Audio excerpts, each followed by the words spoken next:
anybody. Seems she's just not gonna show up, huh?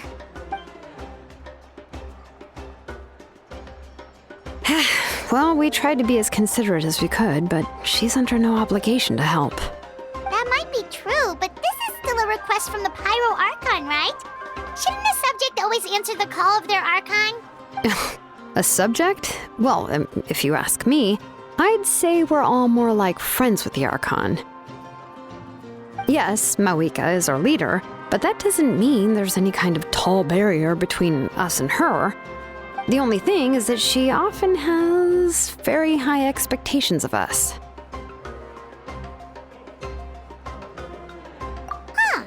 So even though she's super powerful, it sounds like she's actually pretty down to earth and easy to get along with. Unlike that old hag Granny Citlali, right? Does she think she can ignore us just because she's famous? You all talk about her like she's some kind of huge deal, but she didn't even bother to reply to our letter! Seriously, if she didn't want to come, she could at least let us know. If that's what aging does to you, Paimon never wants to get old. Oh, really? So, that's how you see me? Huh? Who's there? Who's talking next to Paimon? Oh, don't mind me. I'm just a disgruntled old hag, right? Come on, relax. I'm sure my bark's worse than my bite. Huh? Citlali. Wait, you're Citlali? You're Granny Citlali? Yes, Granny Citlali. But emphasis on Citlali, not Granny. You must know this trope from light novels, surely. They use it all the time. The young man who's actually the oldest person in the room. The girl next door who turns out to be a seasoned veteran. The wise sage who looks like a little kid. Oh, wipe that look off your face! You've seriously never seen an older lady that doesn't look her age? Okay, well, don't go thinking it's a trick either. See? I'm barely wearing any makeup. Did I forget to mention, she's called Granny, but she's actually pretty young. It was an honest mistake. I guess we've just gotten used to it. I'm sorry. So, how old are you actually? What? How dare you? Don't you know it's rude to ask a lady her age? Paimon really didn't mean to offend you, it's just that your case seems really unique. Oh, Paimon just wanted to apologize, but now she's putting more and more of her foot in her mouth. Really, Paimon just got a little mad since we thought, well, you were gonna leave us out to dry. It was my idea to invite you here, Citlali. So if you're upset, you can just take it out on me. All right. I was only joking. I didn't mean to chastise anyone. There's really no need to take all this so seriously. If anything, I'm gonna feel awkward if we keep this going. I received Kenichi's letter and was planning to attend this meeting. Since I had already decided to come, I figured there was no need to draft a reply that simply said, "Understood." Besides, just showing up is the most important part. No? But, of course, it's also natural for people to get held up by one thing or another as they're trying to leave the house. It certainly was a bit awkward to see that everyone else had arrived before me.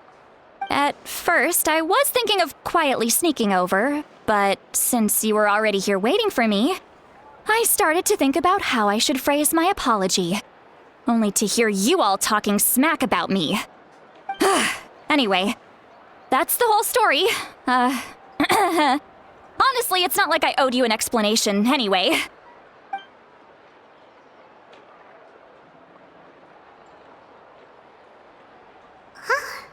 What's with that expression?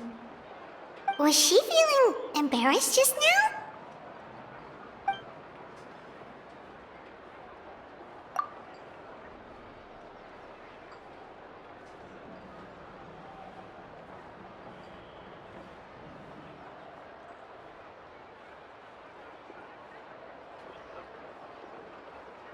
When the Masters of the Night Wind say they struggle dealing with her, I wonder if the feeling is mutual. She seems to be pretty awkward herself. Everything she does and says seems a little forced. Anyway, Xilonen, I heard that you require my help in crafting an ancient name. Correct. The situation isn't like anything we've handled before. Let me explain. I see. So Mawika has asked you to forge an ancient name for an outlander. Well, that would be a first. And you've also heard all about Ororon. I must say, he's always been a good kid. I can't see him joining the Fatui of his own volition. He must have been coerced somehow. Yeah, that's why we came here to ask you. We'll help bring Ororon back if you help us solve the problems of forging the ancient name. What do you think? I suppose I'll just call you Traveler for now. Traveler, come here. Let me take a good look at you.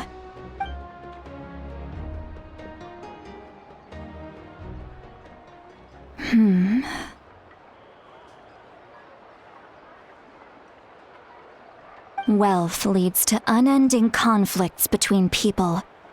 Yet you alone transcend the value of gold. Baleful thunder and wrathful waves bring terror to mortal hearts. Yet again and again, you've braved them to find new worlds. A weary yet free soul, even the most verdant leaf in the forest will pray for your happiness and safe passage.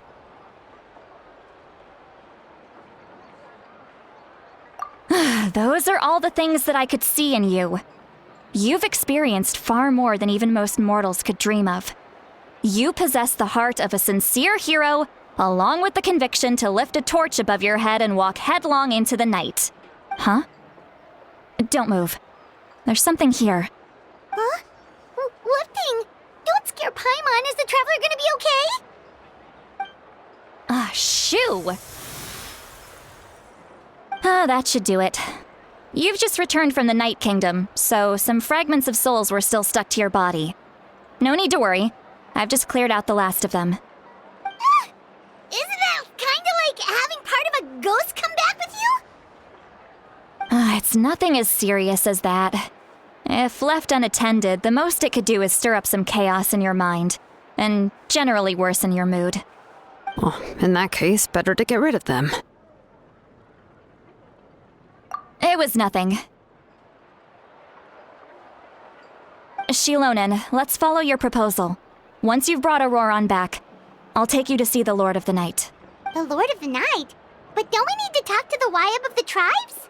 Something this important is beyond their jurisdiction. Only the Lord of the Night can decide whether we can grant an ancient name to one who does not hail from our lands. The Lord of the Night is an ancient entity that rules over the entire Night Kingdom, constantly borrowing the power of the sacred flame to combat corrosion from the abyss. Oh, so you're basically saying it's even more powerful than the Wyab of the tribes. Well, that sort of makes sense, being the Lord of the entire Night Kingdom and all. Not exactly. It's not so much that one's more powerful than the other. But never mind. That's not important. It would take too much time to explain. Just listen carefully to what I'm about to tell you. The Lord of the Night is currently in a deep slumber, and we can only communicate with its consciousness while in a trance. In other words, in a dream. But I will need to prepare a few more things if we are to hold a ceremony to achieve the state of the trance. I'll make a list. Can any of you get everything for me? I can go. It'll probably be a long list, so better leave it to someone who knows all the local vendors. Sounds good. Then we'll go with Citlali to track down Ororon. Phew, the Fatui are nothing to scoff at, so please, be careful during your investigation. If you need any help, just come find me. Yep, we'll be sure to play it safe.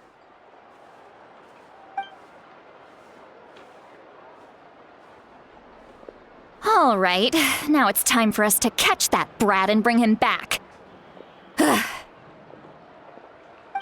I'm sorry I made you wait earlier. It was actually because I decided to swing by Ororon's place to look for clues. He has always lived alone, and I found a broken jar in his house. There was also something off about his phlogiston aphids. which I assume is because their keeper has been gone for quite some time. And interestingly enough, I saw some slash marks in the house that did not match any of our local weapons. My guess is they were left by Snezhnayan arms. Oh, sounds like the Fatui broke into his house and took him hostage.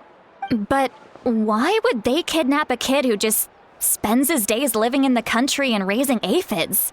He's only in his 20s. What would they want with him? That's not to say that I believe he's totally innocent, of course. Since he's the only one who was kidnapped out of everyone in Natlan, he must have done something to attract their attention. In any case, we'll get to the bottom of this once we manage to get him back here. I'm truly sorry to put you two through all this trouble with me. But please help me get him back. You can count on us! All right, then let's start by heading to where Ororon was seen last.